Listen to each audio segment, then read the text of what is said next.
Bloomberg is a company that's built on communication, so it was incredibly thrilling to be able to work with experts, archaeologists, linguists and conservators to help bring to life some communications really from 2,000 years ago. Through the writing tablets, we've been able to uncover some extraordinary information. Facts about day-to-day transactions, thoughts, deeds, even the names of some of the Roman predecessors that have inhabited the site. It's been a process that's really enabled us to hear the voices of the very first Londoners. Atticus has said that he owes and is to be given to Ingenius of provisions, or to him to whom the matter will pertain.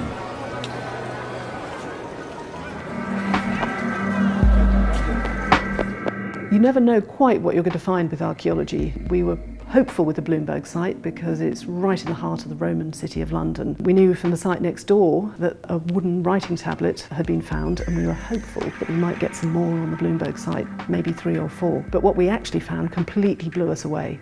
We hand excavated over 3,500 tonnes of soil from the site, within which we found evidence of over 50 Roman buildings, 15,000 Roman artefacts. But the most significant collection of things within that are the stylus writing tablets. We found over 400 writing tablets, more than doubled the number we have from London. It's absolutely incredible. One of the tablets is the earliest financial document from the City of London. It's essentially one merchant asking to be paid his 105 denarii for goods delivered. It's dated to the 8th of January 57 AD. We know that London was totally destroyed by Boudicca, so was St Albans Verulamium in the year 61, and yet we find within a year or 2 years one businessman writing to another that he's undertaking to deliver 20 loads of foodstuffs from Verulamium. It does show a very rapid recovery. That's an unexpected detail to find among the tablets. One of the most exciting tablets is an address. It dates from about 65 to 70 AD, and it says Londinio Mogontius. To Mogontius in London. It's the first time we have London mentioned ever in history. One of the most wonderful things about the collection is that we have over 100 names of people that actually lived in London at the time. There's one tablet which refers to Julius Classicus, a figure known from Roman history, who was in the 6th cohort of the Nervians. Classicus is a well-known figure who ultimately turns out to lead a revolt against Rome 10 years later. Then there's Junius the cooper, who was making the barrels for the beer, presumably. Cooper from the word cooper, meaning a cask. There's the judge who's calling people to a pre-trial hearing. The two people concerned, Lituganus and Magunus, are not Roman citizens. The Roman government, if you like, providing a framework whereby probably Gallic businessmen can settle a dispute before a Roman court. Using the evidence from the Bloomberg site, we can reconstruct a number of stages in making these tablets. The writing tablets from Bloomberg were made in the shape of a small tile, very thin. They had a sunken area in the middle to contain the wax on which people wrote, scribing lines through the wax which reveals the paler wood underneath. The wax that was originally in the tablets is not there anymore, so what we're looking for are the tiny little scratches which would be left after somebody had written the message with a stylus. What these documents are written in is what we call cursive, which is simply a grand term for a running hand.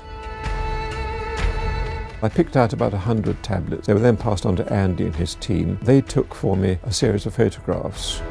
What we're trying to produce with light from different directions is to show in as contrasty manner as possible, shadows falling into fine lines cut into the surface of the timber.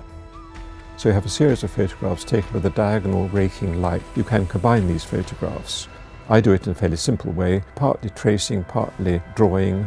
You have to have an imagination, but you must control it very rigidly. I don't think there's any kind of computer software that can replace what Roger does, because it's a massive combination of knowledge, experience, of years and years of looking at these tablets. It's incredible. I can best describe it as code breaking. It's just the fun of deciphering puzzles. I do a lot of Sudoku and code word and that sort of thing. Then there's the hopes of finding answers to questions about what was going on in the very first years of Roman London. Our other main objective, as well as deciphering the tablet, was to preserve them for the future. Preserving these objects is incredibly important because of the future academic research that might be done on them. Anything we do now will affect what kind of information can be obtained in the future.